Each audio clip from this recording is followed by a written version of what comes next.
Mindful leaders respect partners. Organizations are complex systems, don't necessarily just sit in four walls.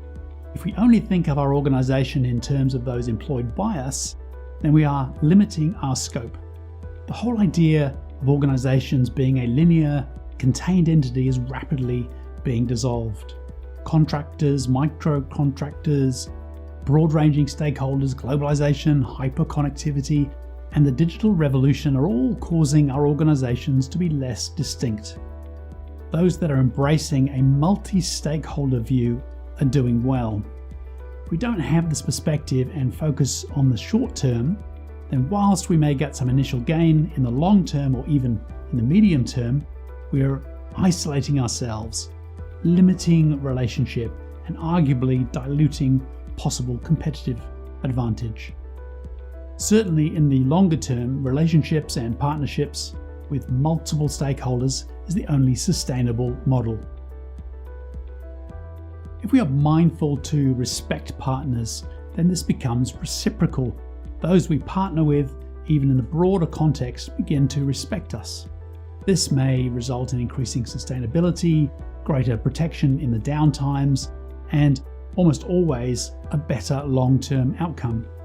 Whilst anecdotal, in my dealing with leaders recently, the organizations and individuals who had open and transparent, mutually beneficial relationships with suppliers and customers are the ones who have done well during this difficult time. Foundation of relationship allowed a greater degree of dialogue and flexibility to ensure that organizations could flex, change, and embrace the new environment. I think most organizations are getting away from the Industrial Revolution, self-contained, structured organization.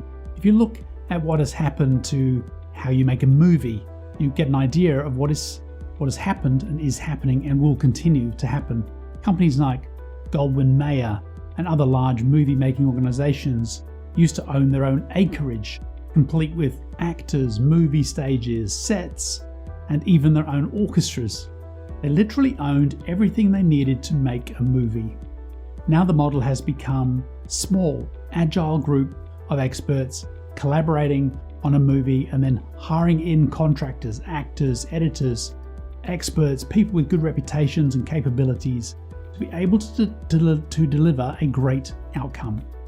On completion, this entity then dissolves until it comes together again, sometimes with existing partners, sometimes with new, but often, given a good experience, people are retained for the next project.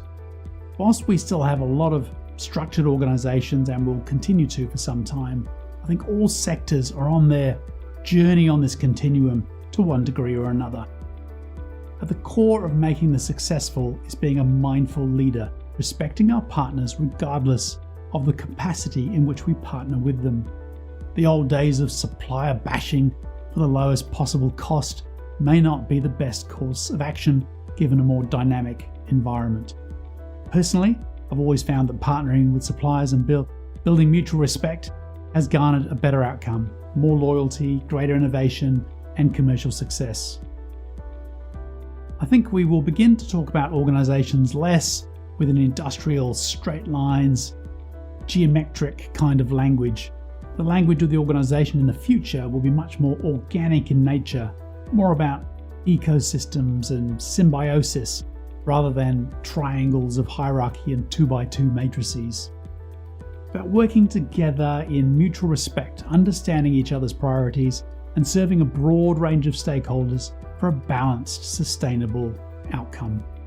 As Helen Keller wisely said, alone we can do so little. Together we can do so much.